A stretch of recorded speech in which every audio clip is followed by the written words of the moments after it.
Hello बच्चों, चलिए प्रश्न को पढ़ते हैं। इसमें लिखा है संलग्न चित्र 2.43 में ये हमारा चित्र दिया गया है।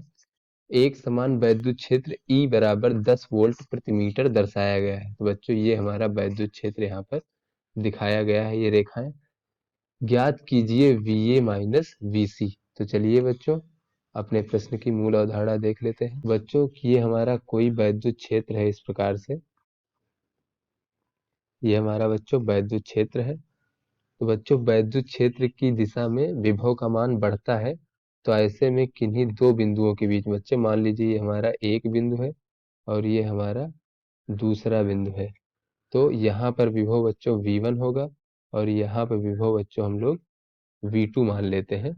तो बच्चों यहाँ पे V2 जो होगा वो V1 से बड़ा होगा, क्योंकि वैद्युत क्षेत्र की दिशा में विभव का मान बढ़ता है।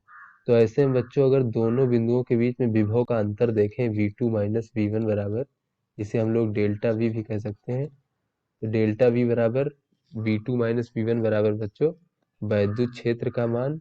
तो बच्चों एक और दो बिंदु के बीच में अगर हम वैद्युत क्षेत्र की दिशा में दूरी देखें बच्चों, तो ये हमारा बच्चों पहला बिंदु था और ये हमारा दूसरा बिंदु था। तो इनके बीच में दूरी बच्चों अगर हम D मान लें, इस प्रकार से वैद्युत क्षेत्र की दिशा में दूरी इतनी होगी बच्चों। तो बच्चों ये हमारा विभवांतर V2 माइनस V1 बराबर हो जाएगा E गुणे उनके बीच में दूरी, वो भी वैद्युत क्षेत्र की दिशा में कितनी दूरी है।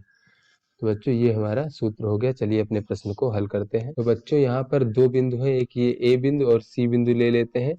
तो इनके बीच में अगर हम वैद्युत विभव का अंतर देखें बच्चों, तो VC का मान जो है बच्चों ये बड़ा होगा VA से, क्योंकि ये वैद्युत क्षेत्र की दिशा में विभव का मान बढ़ता है।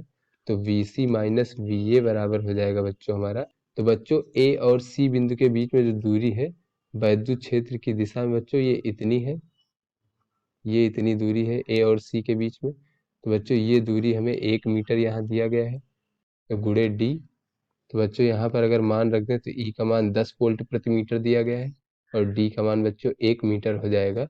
तो बच्चों ये विभव का अंतर 10 वोल्ट हो जाएगा, VC माइनस VA। किंतु बच्चों हमसे ये प्रश्न में पूछा गया है VA माइनस VC, अर्थात A बिंदु का विभव माइनस C बिंदु का विभव। इस प्रकार से तो अगर हम VA माइनस VC का मान देखें बच्चों, तो ये हो जाएगा हमारा -10 वोल्ट। तो आशा करते हैं बच्चों ये आपको समझ में आ गया होगा। धन्यवाद।